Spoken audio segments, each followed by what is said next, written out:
Hi കൂട്ടുകാരെ, നമുക്കിന്നൊരു കഥ കേട്ടാലോ? കഥയുടെ പേരാണ് ദൈവത്തെ തിരഞ്ഞ ഒരാൾ. എങ്കിൽ കഥയിലേക്ക് പോകാം. പണ്ട് പണ്ട് ഒരിടത്ത് സൽഗുണസമ്പന്നനായ ഒരു വൃദ്ധൻ താമസിച്ചിരുന്നു. ദൈവഭക്തനായ അദ്ദേഹം തന്റെ ജീവിതകാലം മുഴുവൻ പ്രാർത്ഥനയിലും മറ്റുള്ളവരെ സഹായിക്കുന്നതിനുമാണ് ചെലവഴിച്ചിരുന്നത്. അദ്ദേഹത്തിനൊരു വലിയ ആഗ്രഹമുണ്ടായിരുന്നു. തന്റെ ജീവിതത്തിൽ ഒരിക്കലെങ്കിലും ദൈവത്തെ നേരിട്ടൊന്ന് കാണണമെന്ന്. ഒരു രാത്രിയിൽ അദ്ദേഹം ഉറക്കത്തിൽ ഒരു സ്വപ്നം കണ്ടു. ദൈവം അദ്ദേഹത്തോട് പറഞ്ഞു, മകനെ, നാളെ ഞാൻ നിന്റെ അതിഥിയായി വരും.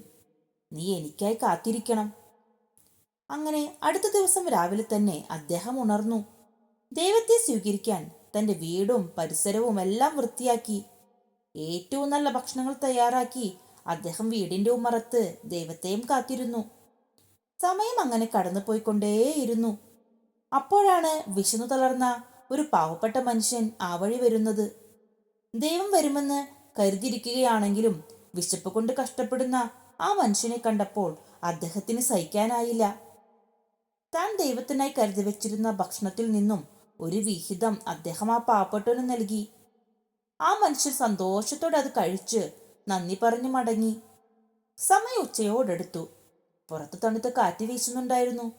അപ്പോൾ കീറിപ്പറഞ്ഞ വസ്ത്രം ധരിച്ച് തണുത്തു വിറയ്ക്കുന്ന ഒരു ചെറിയ കുട്ടി ആ വഴി വന്നു. ആ കുട്ടിയുടെ അവസ്ഥ കണ്ട് അദ്ദേഹം ഓടിച്ചെന്ന് തന്റെ പുതപ്പ് ആ കുട്ടിക്ക് നൽകി. കുട്ടിയെ ആശ്വസിപ്പിച്ച് അദ്ദേഹം വീണ്ടും തന്റെ ഉമ്മറത്ത് വന്നിരുന്ന് ദൈവത്തിനായി കാത്തിരിപ്പായി. ഇടയ്ക്കിടെ വഴിയിലേക്ക് നോക്കും. ആരെങ്കിലും വരുന്നുണ്ടോ എന്ന് അദ്ദേഹം പരിശോധിക്കും.